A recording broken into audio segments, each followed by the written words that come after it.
Hello, everyone, and welcome back to more BTS America's action. We're in our second season, or second instance of BTS America's, where we have another $10,000 up for grabs between 16 awesome American and South American teams. And here we are in our second series today, day 3 of BTS America's action. It's Pain Gaming going toe-to-toe with the Void Boys. So we'll go ahead and hop into the draft. I'm KotLGuy for Beyond the Summit, but I'm not alone. I got joining me a special guest. It's Goody, aka FanofSoyeon, a fellow American Dota player, caster, handsome Venezuelan man. How you doing, man? Feeling good? You ready for Dota? I once again muted it. Oh my God. Okay, again, sorry. That's 2 times straight. I fucked it up on you. Sorry about that, man. How you feeling? Is it going good so far? Doing fine. Is this your first time the series? Is this your first time doing like a full out like English cast? Or are you normally casting, you know? I usually cast on Spanish, and the only times that I've done on English before was for Zero, the last season of Zero with Chicago Ted. I got a lot of games with him casting, but that's it. I haven't got the chance to cast on any other English. Well, welcome to BTS America. It's the biggest, not biggest show ever. So I'm glad to have you, man. And I really appreciate the insight you're already bringing here. So here we go. Here we're back again. Pain Gaming going against Void Boys. This time Pain put more value to get a hold of the Lina Earthshaker 1-2 punch. Void Boys get their Gyro Clockwork. Not really surprised to see these first couple of bans, but is there anything slipping through here that probably shouldn't? 10 seconds you know remaining. what? Seems pretty good. They're going to get the early value in their AM. That eliminates some of the bigger options out there. You don't see Pain going for a Storm. Maybe Void Boys will go for a Storm themselves. They'll have to see. But the third pick for now from Pain is at least the Winter Wyvern. So Goody, how are we feeling right now? Early impressions on the draft. Yes, this is the meta, people. This is what we live with. But as far as the early start here, is there a team already etching off with a good first 1-2? I think Pain Gaming so far has a better lineup just by these few heroes. I think Void Boys is gonna try to go again for the Shadow Fiend. I wouldn't be surprised. They have the Radiant lineup and the Shadow Fiend is still in the pool. And as for Pain Gaming, I'm pretty sure they're gonna go for TA. That's one of the most successful heroes lately. They do really good with it, and they're on the Dire, so it's a lot better for the TA to go there. So I think so far Pain Gaming's got the lead, but it's still even. It's too early to tell. Yeah. Void. Shadow Fiend. Yeah, Radiant said Shadow Fiend would be pretty nice. And they could just get a good, well-rounded support staff to help them build up stacks and bring them down. And they could consider, on Pain's side, getting that Rubik. It's always nice to have a Rubik when you're going against the Clockwork, after all. And there's plenty to steal between the two. We don't know yet for sure if this is going to be a off-lane Earthshaker or support. I haven't seen Tavo play. I haven't seen him play Earthshaker personally, and I don't take him for a big Earthshaker player. Nature's Prophet, yes. Brood, yes. Some of these fun outside-the-box kind of off-laners normally, but I don't know if I've seen him play too much Earthshaker, so I don't think we could put a lot of emphasis into that. But Void Boy's putting a lot into this third pick here, drilling all the way into the reserve time now. They've already opened up with a couple of cores here. Do they want to put value in the mid lane? Aside from Shadow Fiend, Queen of Pain is like maybe something else that's still out there as an option. I'm curious what they're going to put more value in. Getting a good support like that Rubik? Oh, so this Rubik's nice because they get it for themselves, which is good. Obviously, he's got plenty to steal. Wyvern, the Fissure from Earthshaker, for God's sakes, anything Lina's got. And you take away that option for Pain Gaming if it was something they were going to consider. So I like the Rubik pick. Very nice. Yeah, it is. And they didn't need a support anyway, so maybe they just want to save the other 2 picks for like a later time, so they can actually see what Pain's gonna try to get. But I still get the advantage to Pain Gaming. I wouldn't be surprised if they get the TA right now, and then Void Boys tries to adapt to the situation by maybe picking something unusual, like maybe even a Viper against the TA, something like that. As for the other support, I think they're gonna go for the AA if it gets through for Void Boys. I think that will be the best hero they can get with their current lineup. So they may go for that on the next pick. Oh. And it depends mostly on Pain Gaming what they're gonna get right now. Oh yeah, if they somehow could end up with that, I have seen it plenty of time. Your Clockwork Storm AA combo where you have Clockwork set everything up, Ice Blast comes in globally, Storm makes the jump in, they get the quick and easy kill, and they get the hell out of there. I've seen that trio many a time, and it may be something that Void Boys, could consider here. But we'll see. For Pain's side, though, they get the next pick, and it is going to be that TA. Nicely done, Goody. Damn, Radiant you know your team stuff. pick. Pain Gaming, committing for that. They get it on their dire side, so easy Ancient work for her there. Easy Roche as an option for them later. But as you said, if the TA does pop up, it could change how Void Boys do want to proceed. Outside of maybe the AA Storm, some way to burn through that refraction and make this TA be in a bit of trouble. So, nicely read. We'll see if Void Boys do respond appropriately. I love the AA idea, though, Goody. I think that's a great pick. I wonder if it's something they're going to go for. Pretty standard and easy to execute, so wouldn't be bad at all. It's always good to have the Clockwork AA combo. Just makes the defenses a lot easier for you and a lot harder for the enemies to like deal with. So we'll see. AA is not so good against the A. It's pretty bad actually because you don't have any defensive mechanism and you can die really easily to TA and 10 seconds stuff like that. But it's still a good hero overall for the lineup. So 5 seconds You're gonna go for the remaining. Shadow Fiend Fiend. again? Okay, so Dire no team Storm, the back. Shadow Fiend Radiant side. Can't really fault them too much on that. Wonderful setup. I mean, Rubik is like your poor man's Yule, so you can always try to make some work. Telekinesis for Requiem or any sort of just extra mid lane pressure to assist this Shadow Fiend against 10 TA. seconds remaining. And then obviously Clockwork helps lock him in place for easy Shadow Fiend 5 right clicks and seconds DPS during the fight. We already know the synergy between Clock and Gyros, so there's just great team fight potential overall Reserve as it stands. time. And you know, typically TA likes to build up into a Desolator, and you know, Shadow Fiend's like, let's clash. We have our own bits of armor synergy over here, and if they decide, they can always move into, I was gonna say the Dazzle, but it is banned out. But I don't know, AA could still be a good option. Any thoughts about Shadow Fiend being snagged up here? I mean, it's Radiant side. He's got camps to work with. It'll be a bit of a slow start, but eventually he'll get the souls. Anything, you know, exciting about Shadow Fiend that's gonna really come into play into this game, aside from what we've seen? I think what I find interesting is that they still went for the Shadow Fiend despite seeing the TA. I thought they would back up on the idea of the Shadow Fiend just after seeing the TA because it's technically not a good line, good mashup. The Shadow Fiend usually most of the time loses that, but they still went for it, and I think they're just gonna commit more onto stacks and try to get the Shadow Fiend farmed that way. So after that, the Shadow Fiend is still a really good and solid 10 hero, so seconds remaining. it's gonna work really good for them. Pain Gaming, 5 seconds I remaining. would love if they do a Lina core and just get another support or offlaner Reserve because just time. the Lina farm this game can do a lot of damage just by getting the quick axe and against the Gyrocopter and the Shadow Fiend, which are both pretty weak in terms of HP base. So he could do a lot of damage, but I don't think they're gonna go for it. If they do, I think the best choice will be just pick a 10 Darkseer last seconds pick remaining. and just have like the Earthshaker support at the Lina core, but other than 5 that, they seconds might just go remaining. for it. Yeah, just a standard carry. Radiant All team right, pick. so Jug is going to be the option here that bumps Lena off back into a support here. So Tavo is then going to be the off-lane Earthshaker. I haven't seen him play Sand much of it, and look at the response. Sand King, a classic 4-position, jungle-anticipated Sand King. Most of the Sand King we've been seeing lately is a lot of off-lane play Sand King here, but they reached back for something like this. Any particular reason you think it'd have to be a Sand King over some of the other jungle options, like even like an Enigma? No, not a lot of teams doing the Chen thing anymore.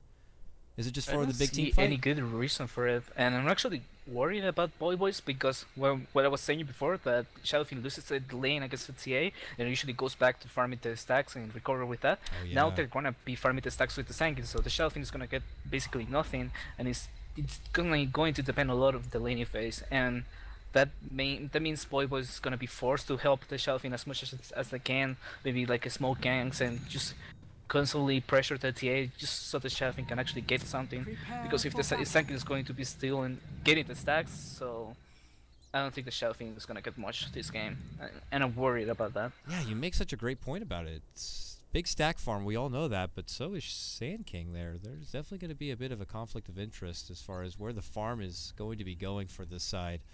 where they could have just as easily stepped off and had gotten something like that Viper after they saw the TA, and then committed for maybe something a bit different in that 4 position based on the response from the Pain side. But they put more into the Shadow Fiend. I mean, maybe Gitovas, what we used to call the guy, plays a lot of Shadow Fiend more, not as much Viper or anything. I mean, Viper can't really take that much skill, right? It's Viper. It's just right-click people and creeps. You get farm, you win the game, maybe. You take damage and you reflect it back. But I guess maybe they just put more faith, or at least Gitovas maybe puts more faith in himself in the Shadow Fiend. We'll have to see. Just going to be interesting. That's usually the problem with the Viper, that it's so easy to play that it gets boring. So people, they usually me players don't want to play the hero. They just don't like it. So I can see that though, because being able players to play it, it's just that they don't want to play it. a player will play better if they have fun playing. Generally, I mean, you see, like, I'm sure Sumail loves to play Storm. He says it's his favorite hero. He's ridiculous, but I'm sure he's fun as hell when you're doing well. Hell, I like to play Earth Spirit, and when I'm doing well, I'm having a hell of a time. And if I'm having a hell of a time, I'm playing the Dota of my life. But if you get something like a Viper and you're down a game or up a game or whatever, you're just like, yeah, I don't want to play Viper. You may not bring your A game. There's a lot of different elements. We'll have to see here if the Shadow Fiend that does end up working out. But that's just probably the thing I'm most curious to see, where the Sand King is going to find his way and home. Because it's not really one to zone back, but it's just a Tavo Earthshaker here, who did not block the wave. Am I missing something, Goody? He may do it now. He may do it now. Okay, ready? Okay, this is the time. Maybe now? He's looking for the angle. Oh! That works. And they'll wait, and that will get under the tower, and he'll get access to some early good first farm here. And no block of the camp. It looks like he didn't even bother, or it might have already been dewarded. I'm not too sure, but Shanks is going to be able to pull the camp flat out and get it back their way. But this will at least help Tavo try to get to an early level 2 and the early bits of finishing out that Soul Ring. My blade is swifter. Yep. This way of the Earthshaker blocking the lane, and I like it better because this is usually what I do, even though most of the professional players don't do it, is that I just body block the creeps normally, and when they start to run fast, which is like on the middle of the lane, that's when I fissure block, and so that way you guarantee that it's gonna be on your tower. I like the extra bit of efficiency just to make sure it's blocked even further. I agree. You know, and we normally do see it the back way, but what's going on here, Goody? What are we confused about here? With the Clockwork, I believe he TP'd back into the lane just to get the wards, but he plays this sentry that doesn't do anything. I don't think he blocks the camp, or maybe he does. I wasn't paying attention at the start, but I don't think it did. So that sentry shouldn't be doing anything. It's not like he got a ward out of it. So it was a really big. It's kind of weird, but maybe he had an idea behind it. Fly is playing the Clockwork. I don't know. Maybe, yeah. He might have just kind of mistimed it here. We'll find out in a couple of seconds' time for sure. But I'm pretty positive that does not block the camp. There shit is. Yep. Yeah, so, alright. Interesting sentry. We won't know exactly what the intention was. Maybe he had to frantically throw something down at that moment's notice and just kind of spazzed it into a bit of a bad spot. It does block this camp in case they wanted to pull their own side, but they already had an obs in that area. I'm not the too obs sure. is the one blocking that camp. Yeah. Camp. It looks like they did block that themselves already. I don't know. Yeah, very particular. Oh, never mind. The sentries. That was silly of me. The sentries from the Dire, so they're going on HFN mid lane. They're gonna get them. They get a good pullback, and it certainly helps that Shanks has the Invis rune. So they get a wonderful setup and a quick and easy kill. And first blood is going to be going to the Void Boys. But a lot of pressure. They want to really make sure that this TA is put in her place. And I was curious where the Sand King was going to find a place for himself. And that is being proactive and looking for a fight. Yeah, in top lane, Fly tries to move in through the woods. Will get caught out, but no extra bit of trouble. Just cogs and walks away. And, you know, I don't expect him to even go too much into battery assault aside from maybe a value point. Because he might just need the rocket in this kind of a lane. Get the CS, scout out on the side, maybe block it with the rocket, who knows, but I don't see him getting any sort of kills with this battery assault anytime soon. Yeah, he shouldn't be able to. Because the only support that he might get on the Cox is the Wyvern, and he could just get away with the Arctic Burn. Yep. So.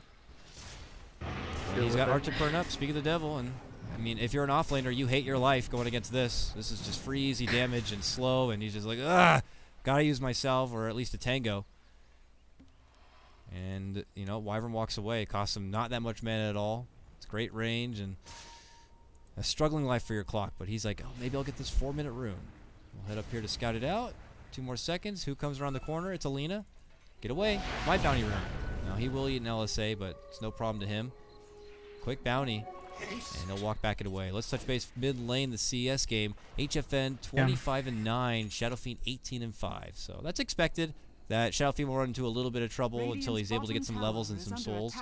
But this is where we might see potential conflicts here, Goody. We already have a couple of stacks built up. Who's going to take them? Is it going to be the Shadow Fiend, or is the Sand King going to roll over there and eventually grab him for himself? It's gonna be the Sand King, I'm sure, and that's going to be the problem. Like, even they're already helping the Shadow Fiend with that early gank and got the kill on PTA, but despite that, he's still losing the lane, and that's normal. That's how this matchup works. So yeah, I'm afraid that the Shadow Fiend is gonna need the stacks, but he's not gonna get them because the blink on the Sand King should be a priority, and that's just. I don't think that's the right choice. That's why I'm not a big fan of the second last pick. Look at that. Wow! Man fight under the tower, and Fly wins the cage battle and takes out the Jug. Now, he will end up dropping, but that's great for Clock, who had been struggling quite a bit. He just gets a free bit of big boost of XP and a little bit of extra gold. Very nice for him. And yeah, I agree. I'm curious for Void Boys. How much emphasis there now? The stacking again. My goodness, look how big and bad these are. Maybe oh, never mind. They could split the stacks down the middle. We'll see. But if they put more on the Sand King and the Blink Dagger, he better perform with that Blink Dagger early. We'll see though. Where's he going right now? He has no ward or nothing. All the way up and around here. They're going to try to get a catch on the Tavo, and they can do it. But the TP's coming in, and that's going to be the Wyvern. Cold Embrace. He has it. He uses it. Call down though. Big damage goes right through it here, but. With the follow-up coming in from Lina, they cannot finish off what they had started here, and they got to retreat. And look at this. They go up north to avoid any confrontation, and then he cuts back, and he'll make it out. All right, so valiant effort there for Void Boys, but they're not going to be able to get the gank. Good rotation from Wyvern. Really nice from Cat to get there. And both of the supports, like the Lina and Wyvern TP'd and just were prepared for to respawn from the rotation from Void Boys, and they defend the tower and nobody dies, so that was pretty good for them. In the meantime, the TA has been farming the jungle. I'm not sure if that's the right choice because he was doing fine on the lane. Yeah. No reason to leap, but at least he's still getting farmed, so things are still working great for Pain. They're just like, we'll let Lina have some lane XP for once. She probably made some of these stacks and we'll just try to go for a bit of a trade-off. Earlier, she maybe get to that Laguna. They can put it to good use, finding picks and quick ganks, and TA will be able to farm the jungle. No surprise, it is going to be Sand King, so he's muscling right down this first stack. And look at this, Shadow Fiend will take the other. They do split it down the middle. I'll take a little bit of this, take a little bit of that, or maybe he's just helping out. Maybe he's just getting the golems. It's hard for the sensor. That's true. Yeah. Clean up the golems. Team effort here in trying to remove stacks. He'll just go to the mid lane, soak up some time there. And now Lina's already starting on the stacks for the Ancient Camp. This is going to be the third one already. There is lots of valuable farm here on the side for this TA. It looks like Tavo is barely able to etch away from a bit of trouble, and he'll have to head all the way back to base on his Earthshaker. Almost level 6, but he's going to have to take that long walk of shame all the way back.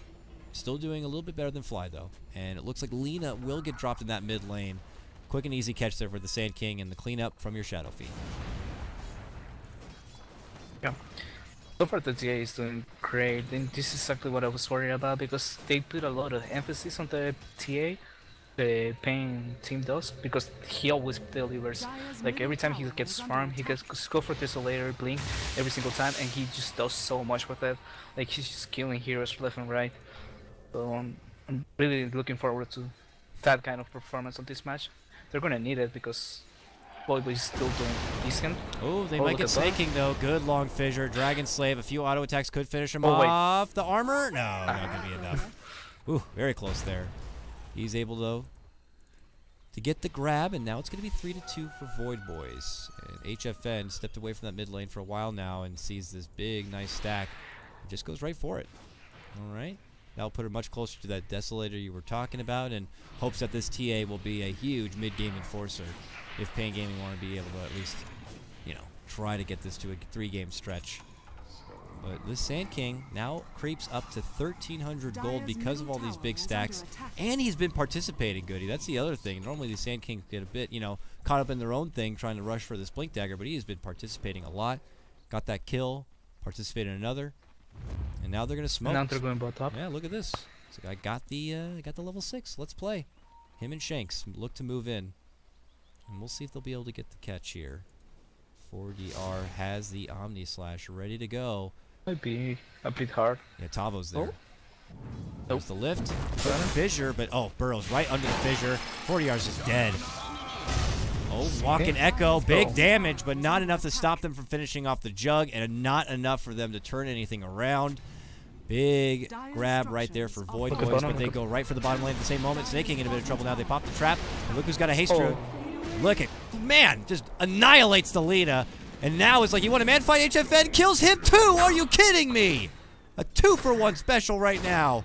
Snake King grabs 2. Oh, big misplay right there. He just was happy to turn around and man fight onto the both of them. Definitely. That was so good for the Snake King. Like, the leader just tipping into the death right away. He didn't even get to cast anything. The TTA, it's not enough. Like, the Rocket Barrage is the best spell you can think of against her faction. So, TA had to keep on running. Well played by the Snake King. His Majesty got a Helm of a Dominator now. Already put it to use, so the stat game on this Ancient Camp is coming.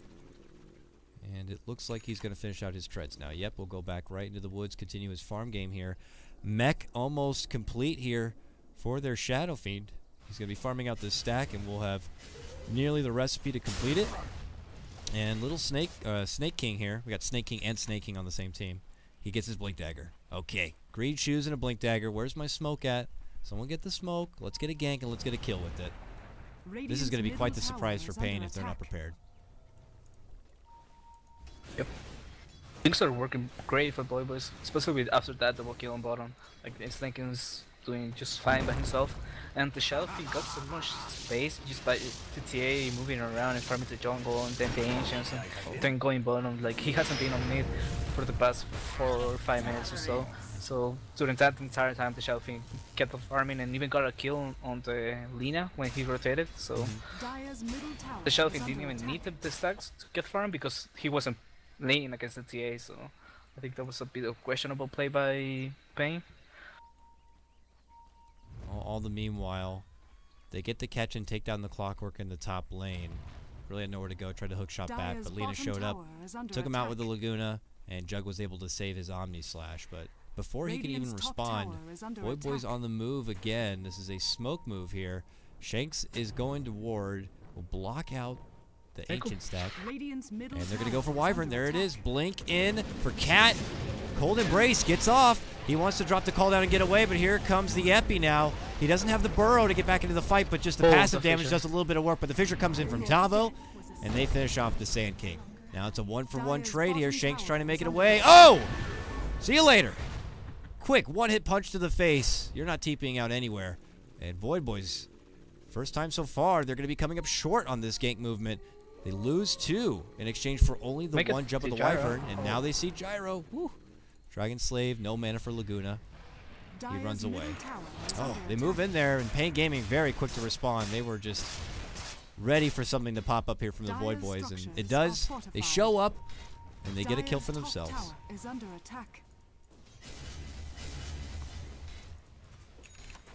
Alright, so Boy Boys is gonna get this tower. They should be able to take out the DD on the SF, and the Pain lineup is too low in HP.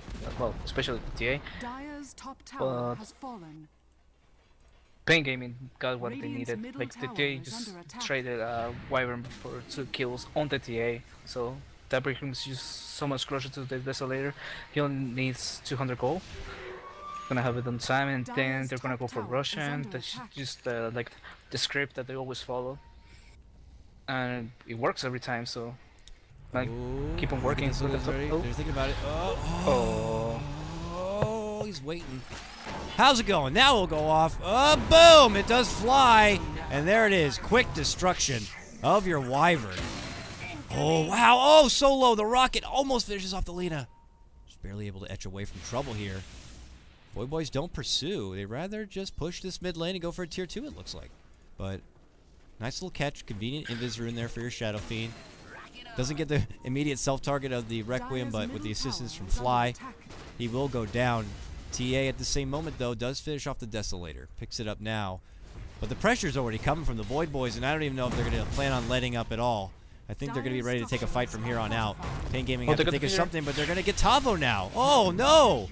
He adventures in, dishes out a Fissure, and they just give him a taste of his own medicine. Shanks with the Fissure Steel. Pops it right back onto him. Jump in burrow for the Lina. He's low on mana. Sidesteps with the help of the Sandstorm. A stolen Fissure again. This one bops. Call down. Oh, Lina, see you later. She's going to get dropped. The call down connects. Snake King now dominating. Void Boys get a tier 2. Couple of kills, and they walk away. Now, all the meanwhile, 40R had been farming up, but he still has a ways to go to play a bit of a catch-up game here. Has the Mask of Madness in the phase. It's looking a lot like 6.83, but he still needs a lot of work here. Uh-oh, and he could also run into some potential trouble here, Goody. He's gonna TP to safety. Alright, so Ancient Camp is still blocked. TA is picking it up. They should be going for it soon, and usually, but this time they already have done the Roshan, so I think Pain Gaming is falling behind a little bit. Look at bottom. Yeah, there's Delphi the might trap. die. Shadow Fiend pops the mech. And doesn't have to worry too much about that hard hit of HFN, so we'll make it away. This will allow HFN to take over the lane and play catch up on farm because she's been lacking a bit. No Ancients to kind of farm with now. She needs to find it somewhere. You know, especially if she wants to be able to get that Blink Dagger to pair with this Desolator by chance, but we'll see how long she's willing to wait for it. She's flirting next to some possible danger here. Snake King makes his return to the bottom. It looks like he's not going to commit to anything. HFN will continue to farm, and they'll do their thing. They need to get this Blink Dagger goodie. Tavo is at 1,700. And if he can grab that Blink, that would be really nice. Been farming the jungle for the past few minutes. He needs to keep on doing that. He needs to finish that blink so they can actually have a better team fight, and then maybe go for the rush. TA needs herself a blink or whatever her next item may be, or Shaker needs a blink. This Lina would love to get a Yules. She's trying to farm. Almost scary area to farm. As soon as they show up, she walks us out. Oh, smoke though. Maybe rush something. They're going to bait this Lina. They're going to come in from the side. Here we go. Or are they going to go for Roche? Oh, boring. They're going to go for Roche. Maybe boring, but it's the right call to make. They move in there, and Void Boys really don't seem to know the wiser. They're going to hang back in lane. They are TPing in. You skilled so fast. Yeah, they are. Here comes a rocket, but it's too late. Yep. It's going to get dropped. Now, will we see what we saw from the previous game? This time, Void Boys look to take a fight. No. Oh, maybe. Sankey's going in first. Oh, there it is. Big catch on the 2. Sidestep. Tavo fakes out with a Fissure. They still want to be able to make it away, so they're going to commit the flight. Oh, Fissure not going to connect from Rubik. And Pain Gaming are going to be able to etch away. Something that wasn't the same in the last game, but for this time they're going to be able to make it away safely with their Aegis in hand. And that's a good spot for them. Clockwork also got his 4 staff now ready to go. He almost got the blink on Earthshakers. He only needs 10 gold, so he basically has it. And TA's almost got his. So this is like the best time for Pain. They got the Aegis, they're gonna get the 2 new blinks. This is when they need to start doing things. The Shelfin is almost got a BKB, but that's not gonna help him this game that much because most of the damage is physical coming from the Juggernaut and the TA. So yeah, SF is not gonna be safe, and the Snake is not building that much HP either, but he's a little more tanky. He's got more armor and still decently farmed.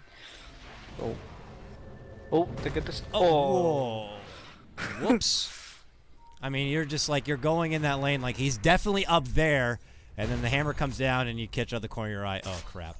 But you can't really change course that quick, so I can't really blame Tavo for that one. But that does allow them to make that slick little escape. But Void Boys are still kind of in the neighborhood. And they're actually committing in for a quick Lina kill. Oh, Fissure denied. Turn back. LSA. Here he comes. Is he actually going to consider dropping the Echo here? No, he might have to, though, if he wants to get it. Oh, they're trying to catch up. Oh. Burrow. Here comes Snaking. They got the Winter's Curse, and there's an Echo going to be here if they want to use it now. Nope, still holding it. Call down. There's the Fissure, and there's going to be the kill. What a mess right here. But 40R is able to get the kill, and look at this. Elsewhere in the world, Rubik goes down in the mid lane in the hands of HFN. Kills across the board here for Pain.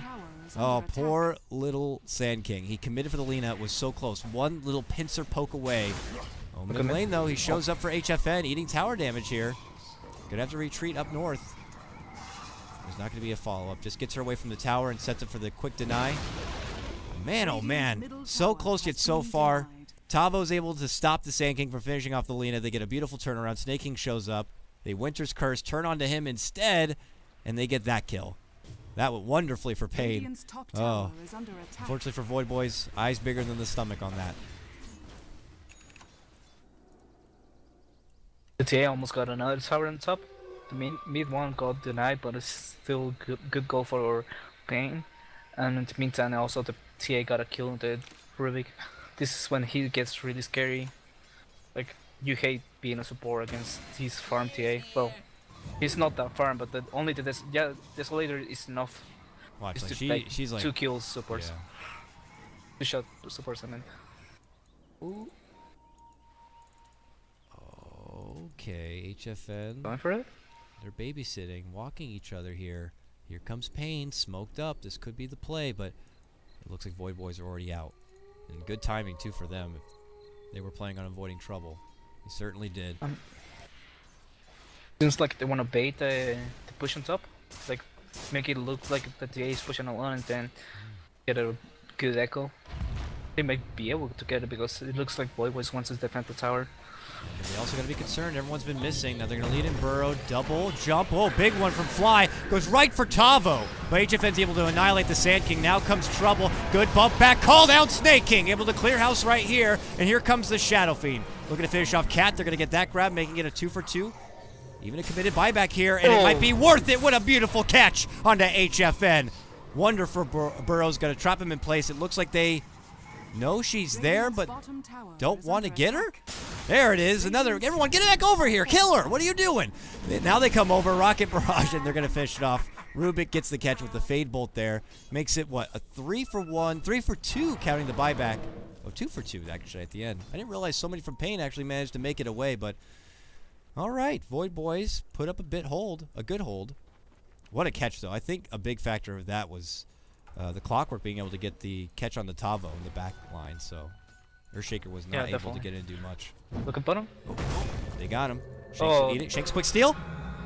Easy Fissure steal. Uses it right back onto 40R. Now gets the lift. Now gets the pullback. But nothing else is there. Hyping up nothing. He'll run away with the life and heal up. But hey, he's got Fissure now. Couldn't ask for anything more if you're a Rubik in this game. And it looks like they'll get the tier 2 top lane as well. Top tower has fallen. Yep. Really fortunate fight for Void Boys. If it wasn't because the Clockwork got the hook of the Earthshaker, that would have been like so bad for them. They would have got like at least 2 main echo into like basically a team wipe. But instead they managed to defend the tower, get some kills, burn the Aegis and kill the TA, so everything just worked out perfectly for them. Back to farm here. 40R goes to work. And it looks like he's going to be potentially finishing out either an SMY unless he's stopping off for a BKB along the way. Imagine the SMY. There it is. Yeah, he's got it. It was on Courier. Holds it, moves on up. We already know about the Blink Deso here for HFN, but does she consider going right for that Glass Cannon build-up goodie and getting the crit, or does she need to consider getting a BKB this game? He goes for the BKB most of the times. Well, basically every time he goes for they're moving in for Snake King. Beautiful stun from your Sand King, though. Tavo moves in with the Echo. Good damage, and they get the finish up with the Laguna right there on the Snake King. He's going to get dropped. 40R cleans house. Here comes Fly, jumps in. Another beautiful 2-man catch of that Burrow. 40-yard trying to make it 40 away. No, he goes down. So will Cat. That makes it 4 down from Pain Gaming all day. They're only able to take down the Rubik. No, Big fight. They got the gyro as well and force a buyback. Oh, you're right. It is a buyback. That happened so quick. Again, 2 split-off fights right there. Sand King, back-to-back, huge burrow setups. And with that, they were able to turn things around. And yeah, because they obviously got a hold of Snake King. They bursted him apart, used the Laguna, but they had that tier 2 tower. So he was able to quickly buy back, show up, and help clean up. And now look at this. They're going into the high ground. Now Jug has a buyback. Otherwise, he's still going to be out in the sidelines for 20 seconds. But this is a tier 3. Pain need to get here and stop this. Otherwise, they're going to be losing possibly a Rax here. Here comes HFN. Oh, and they're going to walk away. All right, Void Boys playing it. Playing it safe. Playing it safe and that smart. was the best goal. Yeah. They brought it back onto the gyro. They needed to get an objective, and they got it, which was the tower. So it worked out great for them. I feel like it was maybe miscommunication by Pain because TA was the one to start that fight on the Ancients, but he's the first one that got away. Like as soon as he got impaled, he just walked away and went back to farm, and the rest of the team just kept on fighting. So it was a little bit weird by Pain. Clock has been spotted, and HFN is running him down now. He needs to go to help, and he does so. Hooks right into his teammate and away from the arms of TA. She'll go back to her resume of farm here. But it looks like Tavo now looking to build up into a force. Eyes on bottom, though, here as they're trying to go for Shadow Fiend. Look at this, 40R. Oh, runs in with the speed of the Mask of Madness here. Almost had Omni up, but it didn't matter. Shadow Fiend did have the invis. We'll pop it. Make it away to safety, so. Knew we could farm out that far without too much trouble here. Shadow Fiend as far as items, though. Mech done, BKB done. Holding an Oblivion Staff, so potentially looking to build up into a Butterfly here, Goody. Impressions as far as that go, it takes away a bit from his life. Almost the same case like from the last game. Could run into problems with the Laguna Blade, but putting more and just trying to get some damage. You think that's the right call? Yeah, definitely, because this time the Lina is not a core, so he's not gonna get that axe that early. And hold on. Yeah.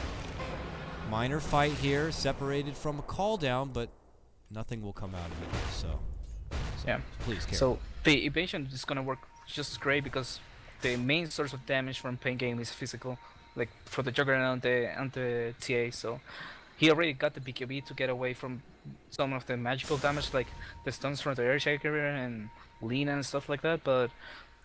And with the Butterfly as well, he's gonna get even stronger against the physical. Oh, HFN pounces right on the Shadow Fiend. He's going to go BKB into Requiem. Refraction's going to soak it all up. Now they get the follow-up. Shanks gets annihilated quickly from 40 yards Omni, but they are able to finish off HFN. So 1 down apiece. Does cost him the Epi to get that finishing blow, but Void Boys want to pursue. What a turn back. The Fisher? Yeah, that's a huge setup with a Winter's Curse. Sand King will get dropped. Gets the Burrow Strike right as he dies, but they get the turnaround. Earthshaker going to go down. 40R will zip right on out of there. And it turns into a 2 for 2. You take this, I'll take that. And they each will be losing a core and a support here. Actually, technically, 2 supports for the side of Void Boys. So having Gyro, having Shadow Fiend ready to go. TA not much of a threat. They're going to go right for the Roche here. They do have vision. There's Trap in the pit. Cat drops down his Sentry, which is going to be pinged out. But he has no Winter's Curse, and there's no way for them to stop it. This is an easy Aegis right now for Void Boys. And again, another reason that they can now consider pushing towards the base. Bottom tier 2 still standing, but outside of that, we could see pressure again towards Pain in the high ground. Here, Goody. Yeah, with the Butterfly, they should be able to go for the high ground. They got the items that they need. The Gyro is decently farm. He got the Slinger Yasha and just ship items, so he's actually doing pretty good for himself. He's got almost 2k HP, basically, with the Power Trench on Strange. So he's gonna be just fine. Aside with the Aegis, should be able to like get the towers. They already got a tier 3 on mid, so it makes it a lot more easy if they choose to go for the Rax on mid. We'll see if that's gonna be the play. He's got the here. BKB for the next fight, so yeah, that's big. Doesn't stop the hook shot though. That was the real, almost Achilles heel in that last fight. She made that committed jump onto SF seemed like it could have been a good lead in forcing out the early BKB, but Dire's bottom tower then the is follow-up under came from attack. Clock, and they just put everything they got into that TA, and she couldn't do much about it. Dire's bottom And now, tower has fallen. pressure's coming at least from the southern front of Payne's base. Well, they will try to split push here. HFN goes right for the top lane. Fly is here. If they continue to push bottom, I was going to say Fly could look to cancel out a TP with a hook, but he goes instead right away. And now look at this, the Epi to come. Now the BKB comes out after, but that's not going to stop the right click also coming from Snaking. They get a quick, easy pick on the HFN. And your TA is now out of the game for a minute. No buyback here. Voyboy's quick to probably cross the river and see if they can pressure into the base here of Payne. Oh, HFN. Just trying to do a little bit of split pressure there. The Voyboys get the catch and get the kill.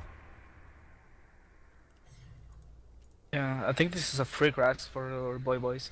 Without the DA, I don't think they have any chance of winning the fight or defending the base. So they should just let them have the racks and wait for the next fight with all the 5-man lineup. Seems like there's still one delay to push, but they should be able to defend. And if anything, they may get caught. Splinter Blast certainly helps at a time like this. That ridiculous long range and way to clear out those creeps very, very fast, but not fast enough. They're already in the base. They still have 10 seconds before the TA is even a factor. But now it's 40R, and he's going up and around, or at least relieving the pressure from top lane here, which is all in good fun there, but mid lane is where the problem's already at, and that's going to be 1 racks down. That's just the range, but there's the melee. Lead in Fissure. They're trying to maybe creep in, but he has his Aegis, and they know he can get away with it. Anything that they just blow their load on their Shadow Fiend, he'll be able to bounce right back with a BKB and a second life, so that's going to be their racks down. A force out to safety. Payne do not pursue, and it's going to be a free racks here for Void Boys. I mean, there's not really anything. I think that there would. I mean, did you see something that Payne could do to even move in and get something done? I think Void Boys just played that right. It's just have your Shadow Fiend out in front with his Aegis and take the racks, and if they consider jumping onto him or wasting a spell, that's when you just easily make a counter fight happen. So Payne just, they had to stand there and watch, essentially. Yeah, that's usually the case when the enemy carry has an Aegis, because even if you commit for the kill and you get it, he still has an Aegis. He's gonna revive, and then his entire team is going to react. So there's nothing Payne could have done. They did what they could. The TA tried to right click, and he even got the blink away, or like right after he caught the kill, in case Boy was trying to initiate on him. So he did play it the way he should have done it, but they just don't have a way to deal with the Aegis right now. They need to like try to get the fight onto supports, or even to onto Jaro, like anyone but the SF, at least know during the Aegis time. Like they're gonna go smoke. Yeah, they were following behind this TA, and now they're gonna smoke. They are running right into each other. It's a smoke off. Here we go. 40R moves in, but he gets hit with an immediate burrow. Then the Fissure follow-up now gets the BKB and the Omni off. They're going to try to mitigate the damage, but look, destruction already ahead as Fly locks down 2. His supports are going to drop. Now the Epi flies through. Moderate damage, but now it's 40R, and Gotova's going toe-to-toe with him going down first. That's just the Aegis, however, and 40R realizes that he's got to get the hell back. Fly on the chase here. No follow-up hook there. Oh, the move in. That's it. He is down. Beautiful catch right there. Man, Shanks always seems to have this Fissure in time and ready to go, and uses it there. 3 go down from Payne's side. Void Boys only lose their Aegis, and now it's their time to push in this top lane and continue to do work inside the Payne base. This might be the beginning of the end here, Goody. 45 seconds, no jug. Ugh. Good luck, HFN. At least they still have the ultimates going on for them. Like the Wyvern has got his ultimate, and so does the Earthshaker. So they might be able to defend if they get a good combo. But Boy Boys is playing up. Yeah, this has got to be like a too much actually. This is gonna be a highlight-worthy combo right now.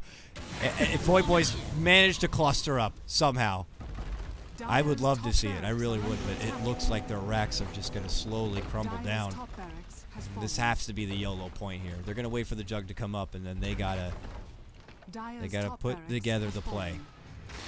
Because being this far behind, 15k net worth, 15k XP, you see the base damage. It's tournament life for Pain Gaming. This has to be the play. I think they should have went for it, to be honest. Like, I know that it was a smaller chance, but it was a lot better than the next fight is gonna be. Like, because the next push is gonna be potentially with another Aegis and even more items of the Boys lineup, so it's gonna be a lot harder for Pain. Oh yeah. I think that they should have maybe tried to defend that top racks with the Echo and the Winter Scars. Like, you just try to burst down the SF or the Gyro and just work your fight like that. But instead, they just gave away the racks and didn't do anything. Yeah. And I think that's the game, to be honest. I think. They can't take they can't wait till another Aegis comes up to hope they can defend this last racks. They must take a fight before then. There's no way they're going to be able to hold against Void Boys another go with another Aegis. That just can't happen. They'll be instant megas, and even if they win the fight thereafter, the hill will be way too steep to climb. They need to relieve some of the pressure here. Maybe if they're just inches away from that next big item, finish it, get it quick, go find the fight to get yourself back into this, because by the time they've already left the base, like, Snake King went back, farmed through a triple. He's got 5k of gold on hold. Still hasn't invested with that quarterstaff. It's just been taunting me in his stash. But they're just getting so much. All the benefits, the racks give so much gold. You're looking at all these supports now just decked out with items, blinks, and forces for everyone here. And I don't know. It feels like as if the fight was hard enough before. It's only going to continue to get harder as this game goes on. So if Pain want to do something, it needs to happen here soon. I think the only thing that can actually go towards Pain's chance of winning is that they get the Russians themselves. Like, they be just right on time, maybe get lucky with the Russian respawn and then get it, and maybe you have a better chance. But if Boys manage to get the Russian, I think the game is over. I really think the game is over with the current items that they're getting. They got the Scotty on the board and the SF, Borify on the Gyro, and TA still has the same 3 items, which is Desolator and BKB and Blink, basically. It's nothing new. We have BKB on the Juggernaut, but it's not new. He already used it once, so there's non-items coming up for Pain other than the Axe on the Lina, which is good, but at this point it's just not enough. Like, the SF and the Gyro already have plenty of HP to tank up through the Laguna play. Yeah, that timing window just is off now at this point. Hoping to get that Ags before the life comes together, but not going to be the case here. And they will continue to wait out. 40R hoping for a pick opportunity here onto your Sand King, but will not get it. And it's just for Void Boys. But they're playing that safer road. They are going to actually, it looks like, wait out for the Roche. Have that life, that extra Aegis to move in. I can't tell you how long till Roche because the clock is not working, but it'll probably be up fairly soon. Didn't happen to time it, but... Not working? Yeah, have you seen it? Look at it. On your screen, is it just sitting at like 2 o'clock or whatever? Yeah. Not moving at all? It's 3 o'clock. Yeah. I'm not sure. It doesn't really move from there at all. Oh.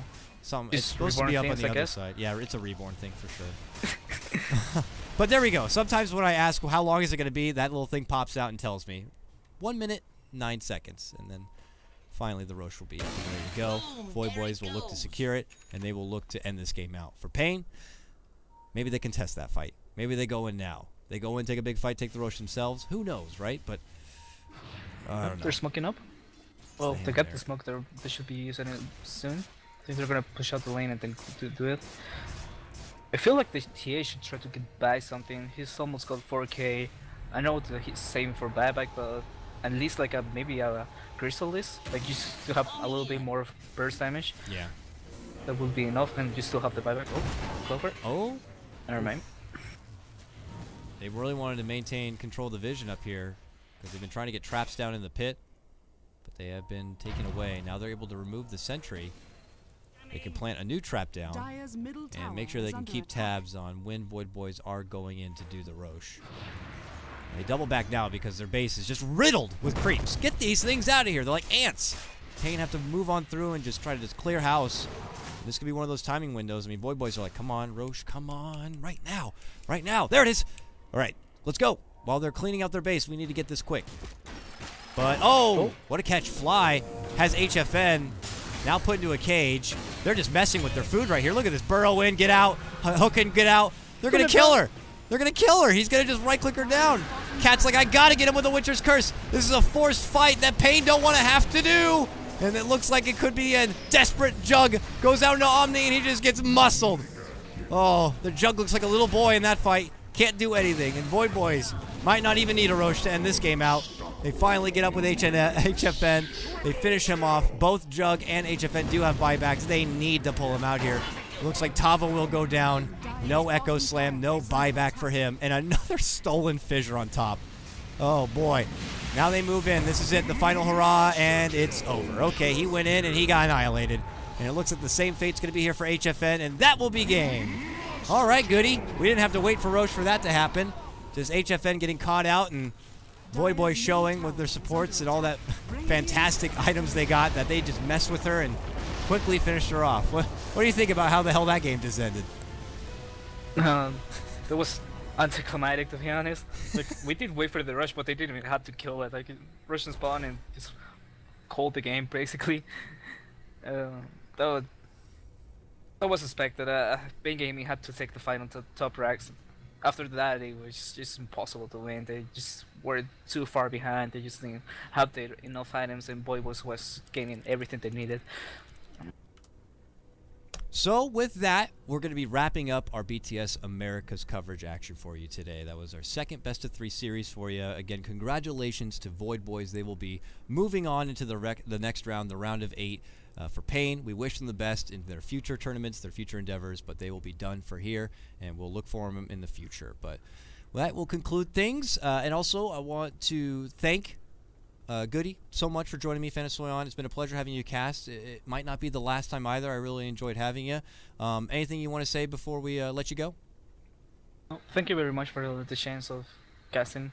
I've been looking forward to getting opportunity to cast in English, and I hope to see you again. And thank you to the viewers. Yeah, no problem. So if you want to show your love and support, please hit up Goody over on his Twitter @FanofSoyeon. I mean, he's got a nice mic. He sounds good. Great English. I think we'll be seeing plenty more of you, man. It was awesome. So with that, we're gonna bid you adieu, and we'll head back over once again to the bracket, and you can see exactly some updated stats here. I say updated, and actually this whole thing is just flat out wrong. Now, the early part of the bracket is a bit incorrect. It says Fire did best complexity. Fire did win, but it was in their matchup against Boreal to go up against Team Unknown now in this second round. But that will mean now that Void Boys move on forward, and I believe they will be going against the winner of Complexity and Isuru's Gaming. And I do believe that match is going to be happening tomorrow. Also tomorrow is going to be the high cancel of Wizards and Priests, Mason's team with Fogged and such and Demon. And they'll be going against the other open bracket team, God Bless. Should be a lot of good stuff, guys. Again, thank you so much for coming by and hanging out. This is Beyond the Summit. If you missed any of the action, the VODs are going to be uploaded over on the Beyond the Summit YouTube. And we're going to be done here. So enjoy the rest of your day. Good luck with your Dota, and we'll see you next time.